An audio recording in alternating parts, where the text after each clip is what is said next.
Ouais, je reviens, on a une petite coupure en ligne.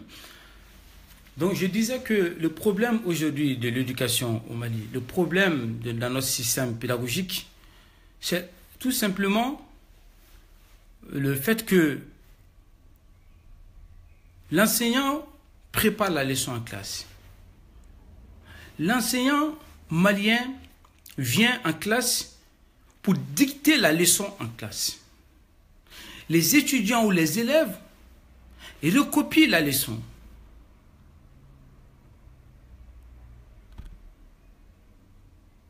Et on retourne à la maison, on apprend par cœur, après on revient en classe. L'enseignant fait une interrogation ou un examen, et rebelote. On reproduit mécaniquement ce que l'enseignant a dicté en classe.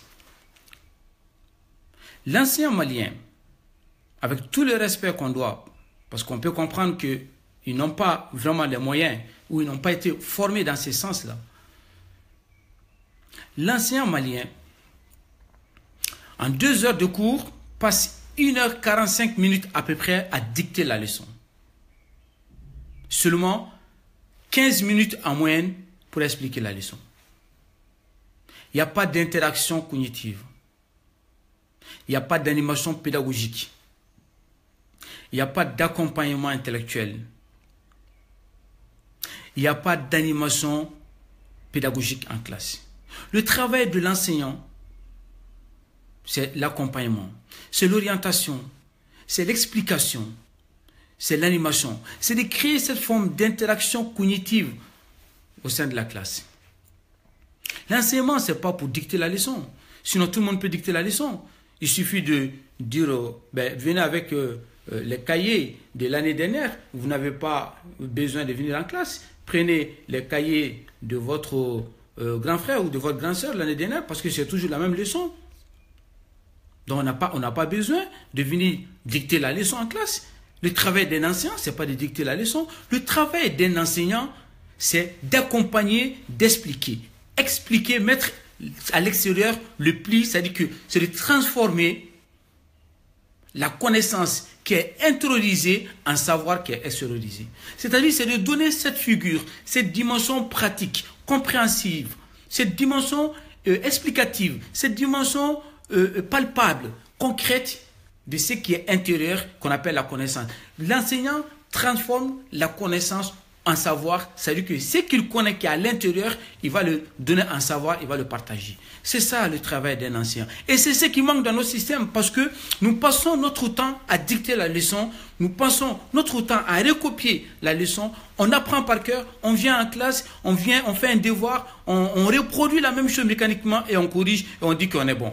Il suffit de prendre un étudiant malien, il suffit de prendre un élève malien, tu le mets dans un contexte différent que la classe, il ne connaît plus rien. Il suffit simplement de prendre aujourd'hui un jeune malien, tu l'amènes à côté d'un jeune ivoirien, à côté d'un jeune gabonais, le jeune malien est complètement perdu. Pourtant, on sait très bien qu'un jeune gabonais ou un jeune ivoirien, tu le mets à côté d'un jeune européen, le jeune africain est aussi perdu. C'est-à-dire que l'Afrique n'est pas compétitive. Et en Afrique, le Mali n'est pas compétitif.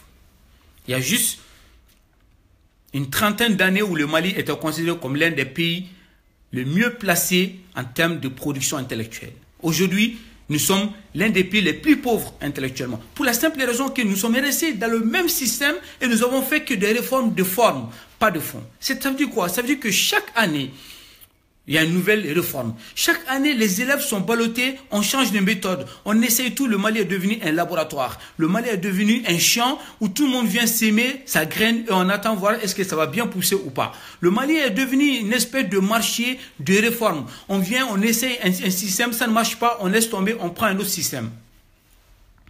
Et aucun système ne tient compte de la réalité sociale. Aucun système ne tient compte de l'évolution sociétale. Aucun système chez nous, pédagogiquement, ne tient compte de notre développement économique, de notre réalité intellectuelle, de la culture intellectuelle malienne. Et c'est là où ça ne va pas. Et du coup, on forme les gens mécaniquement, robotiquement, et on les déverse sur le marché. Et on attend que ça passe. Si nous critiquons la forme pédagogique, il y a même certains de mes collègues qui sont contents de dire que rendez-moi mes mots, comme si un enseignant invente un mot. Un enseignant n'invente pas un mot. Un enseignant n'a pas de mots. Nous, les enseignants, on n'invente rien. On va chercher des informations pédagogiques à gauche, à droite, on les prépare, on les forme et on les donne. Donc, un enseignant qui dit rendez-moi mes mots, un enseignant n'a pas de mots. Un enseignant, son travail, c'est de voir ce que vous avez produit. Est-ce qu'il y a une logique intellectuelle dans ce que vous avez produit? Vous n'êtes pas obligé de passer par le même schéma. Vous êtes obligé d'avoir le même résultat à peu près. Mais si votre méthode est meilleure, l'enseignant doit accepter de prendre la méthode de l'élève ou de l'étudiant. Et c'est ce qui manque. Parce qu'on a cette forme de fierté, de déification intellectuelle. On est des dieux, des demi-dieux, alors que cela n'est pas vrai. Maintenant, pourquoi? Même que les élèves ou les étudiants vont sortir de l'école, que ce soit une école professionnelle, que ce soit l'université, pourquoi on n'arrive pas à décoller intellectuellement? Je vais vous dire pourquoi. En 1992, quand on est passé à la démocratisation de l'école malienne, ce que certains appellent la démocratisation de l'école malienne, c'est que nous avons amené un système qui a tué l'école malienne. Ce système était lié à ce qu'on appelle le programme PRODEC. Qu'est-ce qui s'est passé? C'est que la Banque mondiale et le FMI ont donné des aides à l'État malien pour changer notre système pédagogique, notre méthode pédagogique. Et c'était basé sur ce qu'on appelle la lutte contre l'analphabétisme, qui consistait à faire ce qu'on appelle une éducation de masse, qui consistait à donner plus de chances à beaucoup plus de personnes. Si la forme de cette aide était bien, le fond de cette aide était criminel. Sans faire un procès à nos intellectuels, c'est qu'à l'époque, personne n'a vu le danger. Personne n'a pensé que ça passe bien, que ça ne passe pas bien comme ça.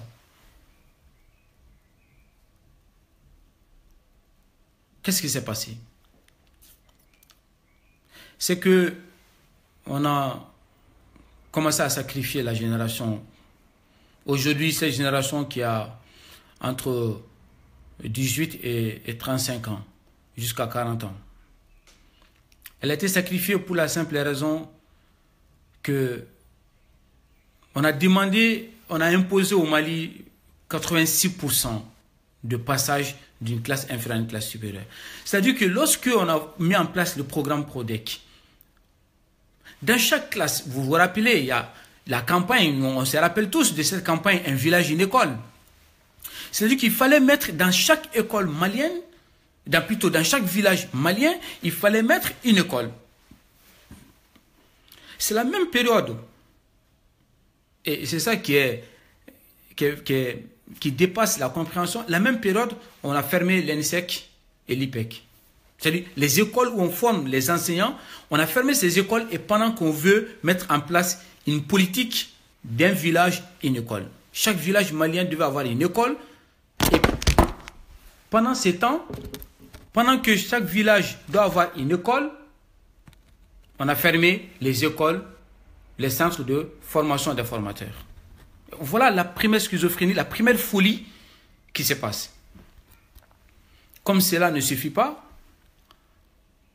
on a continué à faire quelque chose qui est incompréhensible, c'est qu'on a imposé au Mali 86% de passage. C'est-à-dire que dans une classe, on est passé à la méthode qualitative pour la méthode quantitative. C'est-à-dire qu'il y a 86% des enfants dans une classe qui devaient passer d'une classe inférieure à une classe supérieure. Je vous donne cette explication, comme ça vous permet de comprendre même le problème aujourd'hui au Mali.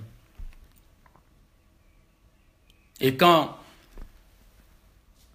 on met les gens dans une classe, et que quelle que soit la moyenne, il faut faire passer 86% de la première année à la deuxième année, encore 86% de la deuxième année à la troisième année, même s'ils ont que moins 1, moins 2, peu importe, il faut les faire passer. Parce que c'est ce qui a été imposé.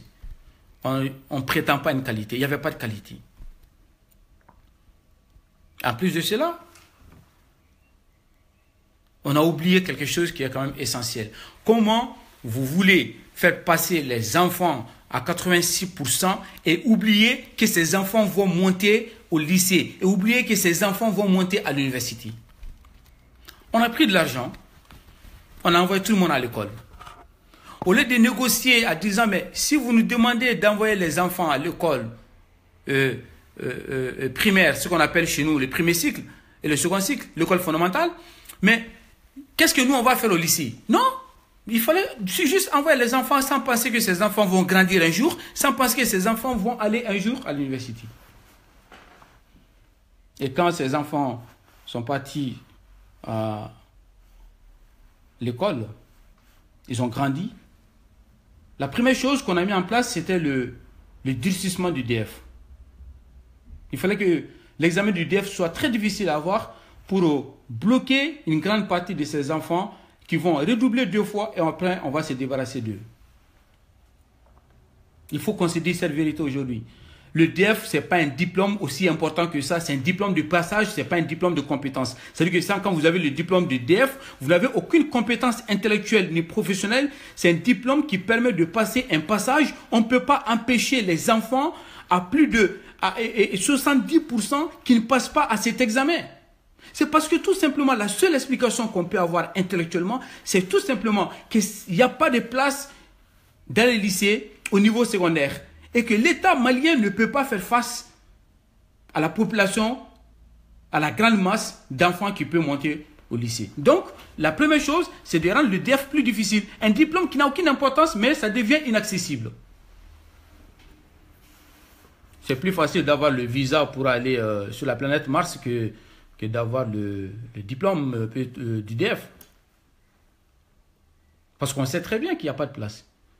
Donc maintenant, le peu, parce que quoi qu'il en soit, on arrive à 30% à peu près. Donc le peu de gens qui ont eu ce DF-là, l'État n'est pas capable de leur trouver la place, la structure qu'on appelle le lycée, l'école professionnelle, la place. Donc, qu'est-ce que l'État malien a fait? On a mis en place une politique de l'Autriche, c'est-à-dire on ferme les yeux sur la réalité.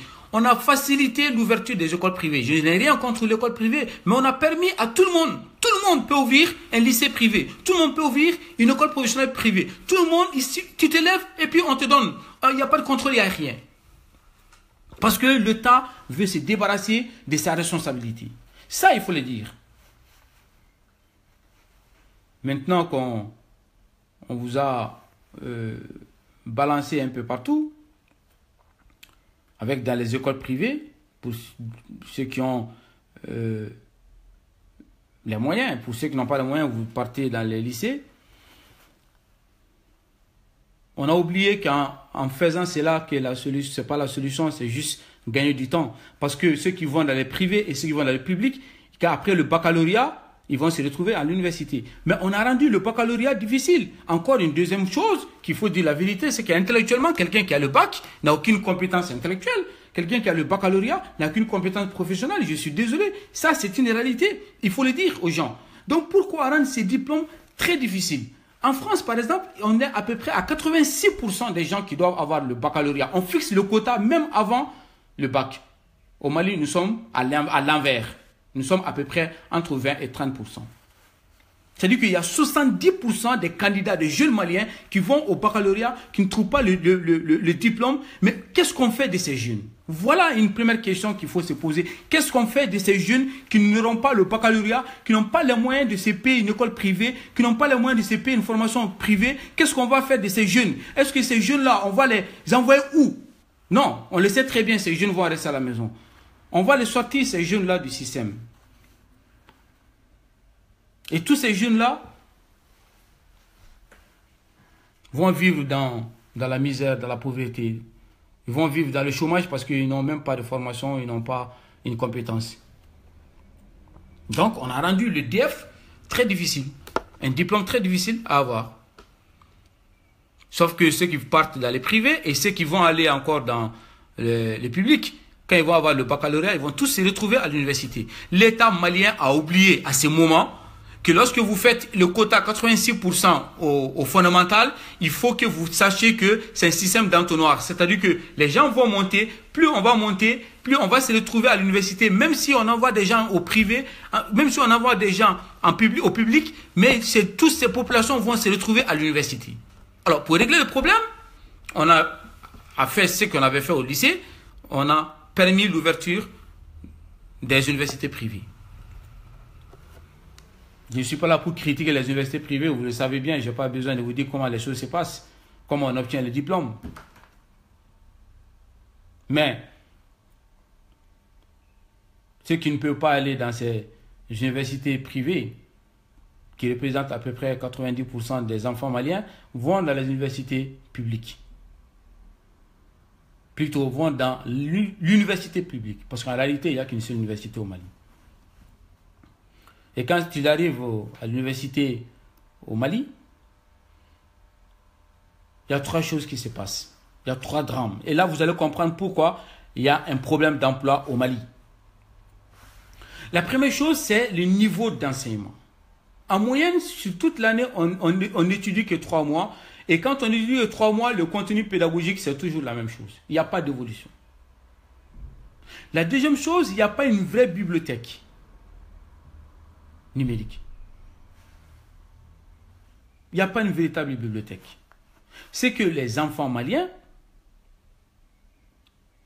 vont à l'université. La plupart font 4 ans sans lire un seul livre. Je vous garantis que plus de 90% des étudiants maliens n'ont pas lu dans leur vie plus de 30 livres. Toute leur vie. Donc ça veut dire qu'il y a un problème. Comment vous pouvez passer 4 ans à l'université sans lire des livres? Comment vous pouvez passer 4 ans à l'université en train d'être formé sans savoir pourquoi on vous forme, sans aller faire la pratique? Comment vous pouvez faire passer 4 ans à l'université, faire des études où vous ne savez même pas qu'est-ce que vous allez devenir? Comment vous pouvez passer 4 ans à l'université ou 2 ans dans un département comme à l'UIT et quand vous sortez, vous ne savez même pas pourquoi et comment? La population sur la colline de Bamako est proportionnellement égale à la population de Sikasso. La surpopulation scolaire, ça on le sait. Pour très peu de places, il y a trop d'étudiants. Aujourd'hui, personne ne connaît le nombre exact d'étudiants maliens. Allez-y au ministère demander combien d'étudiants exactement se trouvent au Mali, ils ne le savent pas. Ça veut dire qu'il n'y a aucune statistique, il n'y a aucune vue, aucun regard concret. Et après, le deuxième drame, c'est sur notre orientation socio-professionnelle. C'est là où le plus grand drame se manifeste dans notre système. Le cas du Mali, on envoie des enfants faire des études en socio-anthropologie, en sciences de l'éducation, en sciences juridiques, en géographie, etc., etc., en secrétariat, sans tenir compte de la réalité de notre marché, sans tenir compte de la réalité de notre société, de l'évolution de la société. C'est que peu importe, il suffit de faire une formation, d'avoir un diplôme, de sortir. Et ce qui représente aujourd'hui 97% de jeunes maliens qui terminent les études, qui ne trouvent pas de travail, parce que tout simplement, notre système pédagogique, le cadre pédagogique n'est pas lié au cadre professionnel. Il n'y a pas un lien entre ce qu'on forme et ce qu'on doit former, et pourquoi on doit former et comment on doit former. Voilà le problème qui se passe. Pourquoi on doit former ces gens, comment on doit les former, et quand est-ce qu'on doit les former? Quand vous ne formez pas les jeunes, en rapport avec la réalité du marché, c'est que vous êtes en train de former des chômeurs. Ça aussi, il faut le dire, c'est que nous formons des chômeurs dans notre système pédagogique parce que quelqu'un qui forme quelqu'un qui ne peut pas aller trouver du travail selon le cadre pédagogique dans lequel il a été formé pour être chômeur. Donc, nous donnons des diplômes aux chômeurs. C'est ça qu'il faut changer. Maintenant que nous avons passé plus de 45 minutes, parce qu'il y a tellement de choses à dire, que non seulement il faut changer le système pédagogique, en allant vers la numérisation. Ça, je vous dis ça c'est une imminence. Aujourd'hui, il faut aller vers la numérisation. On ne peut plus continuer avec cette vieille méthode qu'on a et qui existe depuis presque 3 siècles. Il faut aujourd'hui permettre à l'étudiant malien, à l'élève malien d'apprendre sans se déplacer. Et c'est ça la nouvelle culture intellectuelle. Il faut comprendre la culture des jeunes. Il faut comprendre la mentalité des jeunes. Il faut comprendre quel est le besoin des jeunes, comment ils fonctionnent. Aujourd'hui, nous avons la nouvelle technologie, nous avons l'Internet. Nous pouvons développer notre système pédagogique vers la numérisation, qu'on appelle la web pédagogie. Un jeune malien doit pouvoir apprendre à Kay, à Gao, à Sikasso sans avoir besoin de venir à Bamako. Parce que nous avons toutes nos universités à Bamako. C'est que l'État malien contribue à cette forme de crime contre la jeunesse. Dans notre système pédagogique, comment vous pouvez comprendre qu'après le baccalauréat, qu'on soit tous obligés de quitter les régions. Le jeune malien quitte Kay, Sikasso, Mopti, Tombouctou, Gao, Kidal, toutes les régions, même Ségou, parce que l'université de Ségou n'est pas une université qui forme tout. Donc même Ségou, toutes les régions du Mali, quand vous avez le baccalauréat, vous quittez vos parents, tu quittes ton père, ta mère, ta famille pour venir s'installer à Bamako pour créer la surpopulation à Bamako. Donc Bamako est devenu un épicentre de surpopulation, de tensions sociales, de chômage, de misère et de drame. Tout le monde vient à Bamako, alors qu'on parle de décentralisation, on crée la concentration. Au lieu de décentraliser, on concentre ce qu'on participe à ces crimes contre l'humanité de la jeunesse malienne. Contre l'humanité malienne, tout simplement, contre l'économie malienne. Comment vous voulez qu'on se développe tant qu'on n'a pas mis effectivement cette forme de décentralisation au Mali? Une décentralisation n'est pas une cartographie, ce n'est pas de faire plusieurs régions, c'est simplement de donner cette forme de développement économique et humain, voilà, aux différentes régions. Quand vous avez le baccalauréat à Kay, quand vous avez le bac à Koulikoro, quand vous avez le baccalauréat à Gao, à Tombouctou, vous devez, un jeune de Gao, un jeune de Tombouctou, un jeune de Sikasso doit pouvoir rester sur place après le baccalauréat à l'université, faire ses études à l'université, terminer ses études et se dire, je peux travailler dans ma région, je peux rester dans ma région et je peux régler mes problèmes administratifs sans avoir besoin de venir à Bamako. Tout le monde vient à Bamako après 4 ans, on ne retourne plus dans son village, on ne retourne plus dans sa région parce qu'on a goûté à la vie citadine de Bamako et quand on reste sur place à Bamako, après on chôme. On ne trouve pas du travail. On fait des petits boulots, on fait des débrouillardises, mais on chôme, on ne trouve pas du travail dans son domaine. Parce qu'il n'y a rien dans le village, parce que les régions ont été humainement paupérisées. Quand on sait que la population est un principe de développement économique, on sait très bien que l'être humain est au centre de tout développement économique. On vide les régions de leur potentiel de développement humain, parce que les jeunes viennent tous à Bamako pour étudier, en tout cas tous ceux qui font des études. Ils ne retournent plus la plupart, et du coup ils restent à Bamako. Et c'est ce qui crée le drame. C'est ce qui fait que cette mauvaise décentralisation, cette concentration a provoqué la misère malienne, a provoqué le chômage, a accentué la pauvreté, a accentué l'insécurité. À Bamako, tout le monde vient et du coup, il n'y a plus de travail à Bamako et du coup, les régions sont vides. Alors qu'aujourd'hui, notre politique de développement sur la jeunesse doit se baser sur une priorité politique qui est de créer un lien entre la formation professionnelle, l'éducation et la démographie. C'est-à-dire permettre à quelqu'un de rester sur place et de se développer. Donc, ça veut dire qu'il faut créer des universités dans nos régions. Ça veut dire qu'il faut développer nos régions économiquement aussi. Toutes les régions. Et qu'est-ce qu'il faut faire aujourd'hui? Vous allez me dire, voilà, mais M. Dambélé, la solution c'est quoi? Comme on arrive vers la fin de cette première conférence, la solution, c'est de former les jeunes en rapport avec la réalité socio-économique. La première chose qu'il faut faire aujourd'hui, c'est de développer les jeunes dans le domaine de l'agro-pastoral. Nous avons un potentiel de développement. Nous avons toutes les capacités à nous développer.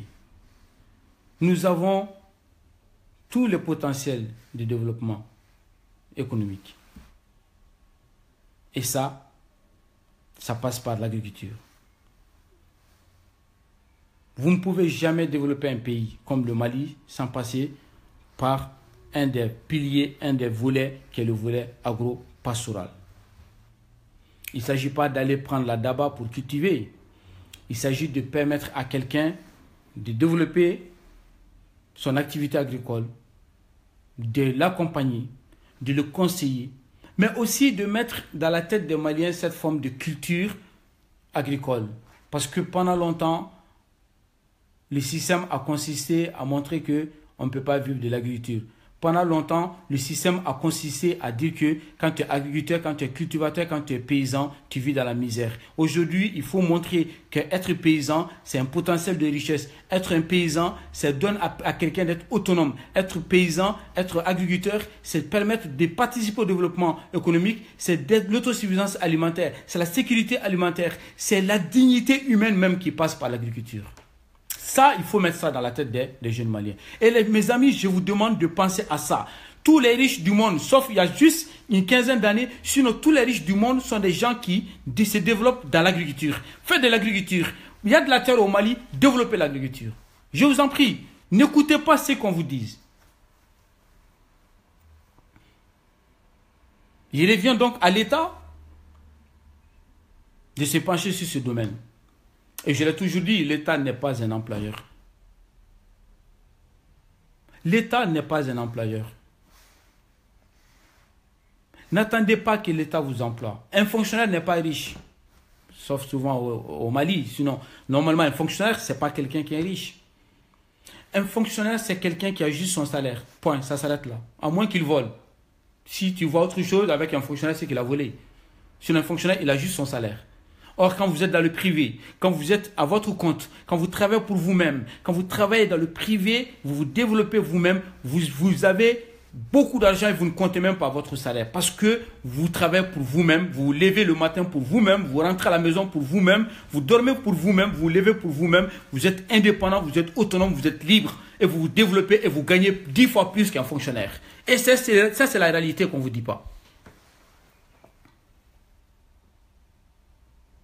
Le deuxième volet que je m'en vais vous développer, c'est aussi cette dimension, en plus de l'agriculture, qui est les infrastructures. Il faut développer les infrastructures. On ne pourra pas créer l'emploi, développer l'emploi si on ne développe pas les infrastructures. Il faut qu'il y ait la route, il faut que les gens se déplacent facilement. Il faut qu'entre les villages, ça se déplace. Il faut développer l'économie par les infrastructures. Tant qu'il n'y a pas de déplacement humain, l'économie ne tourne pas.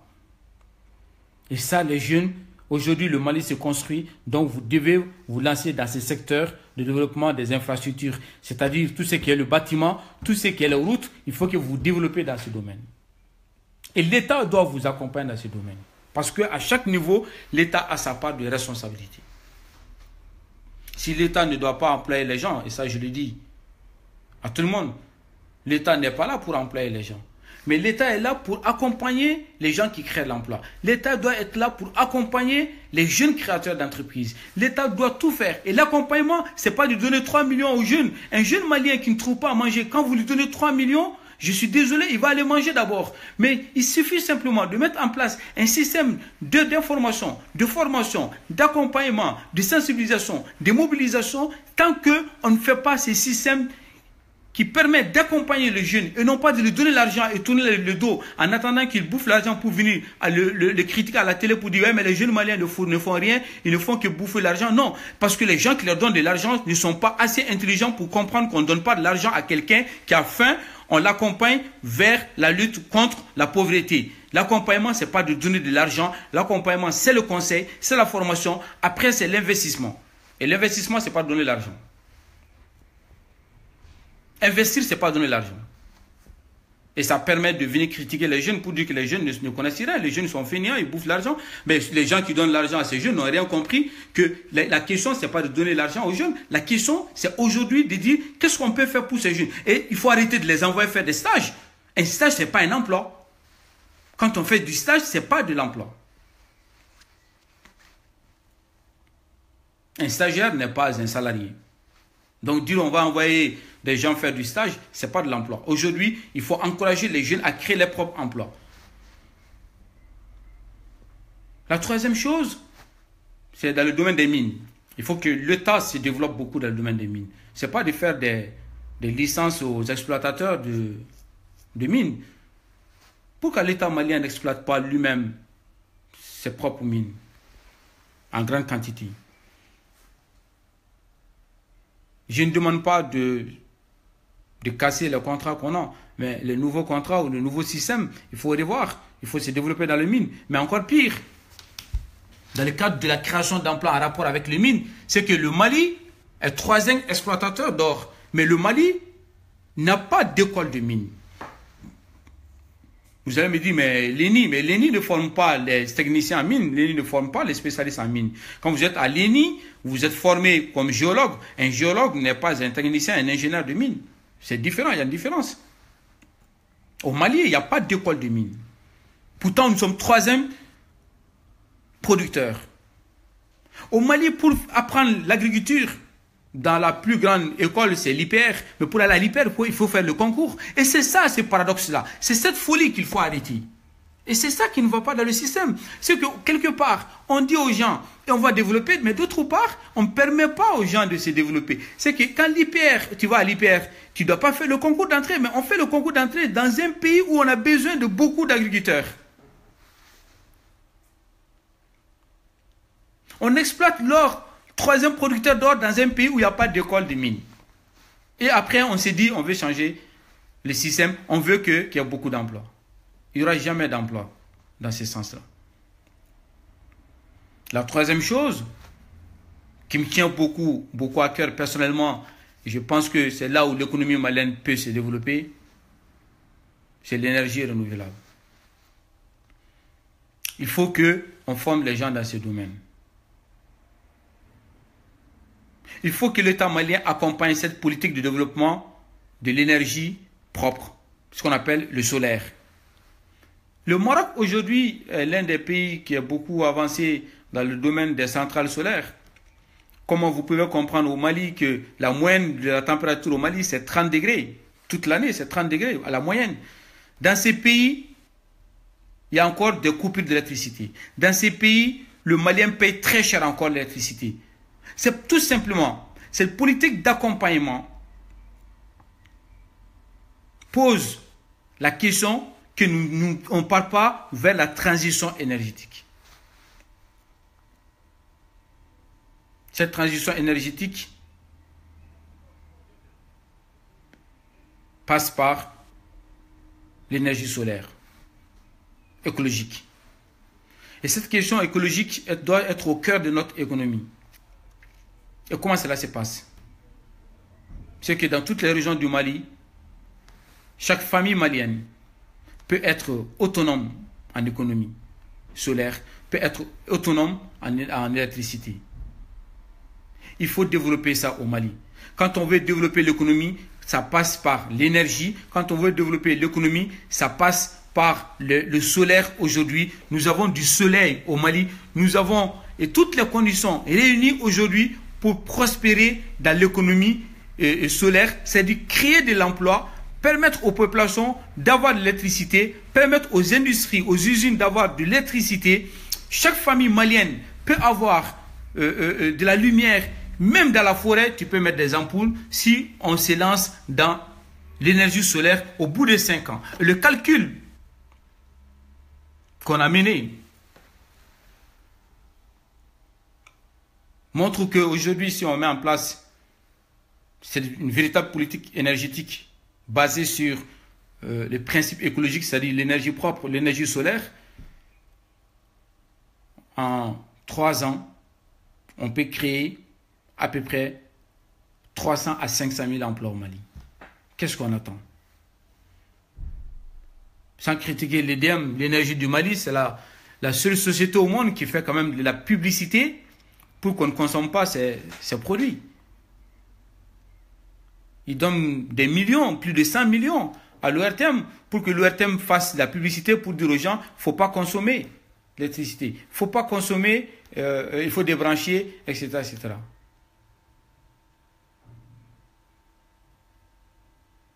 Donc, ce qui est essentiel aujourd'hui, c'est de passer par cette forme d'énergie propre, énergie renouvelable. Ça permettra de créer de l'emploi, ça permettra de faciliter la vie aux Maliens, ça permettra d'accompagner le Malien dans son quotidien. Et ça va réduire beaucoup la pauvreté au Mali. Et la dernière chose sur laquelle je vais terminer, ça c'est l'investissement. Il faut demander, il faut chercher des investisseurs étrangers pour les faire venir au Mali, en mettant en place un système de sécurisation financière. C'est possible, c'est faisable. Si on peut exploiter les mines d'or au Mali, c'est qu'on peut faire venir des étrangers aussi pour investir.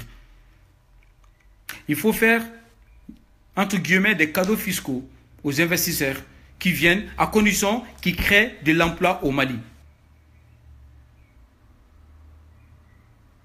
Quelqu'un qui vient au Mali, qui ouvre une usine et qui peut employer plus de 1000 personnes dans une région au Mali, cet investisseur, cette usine sera exonérée d'une grosse partie des impôts, sera exonérée d'une grosse partie des taxes, et on va sécuriser son exploitation à condition que cette usine accepte d'employer 70% des jeunes Maliens pour la main-d'œuvre ouvrière, 50% pour les chefs d'équipe et 30% pour les cadres.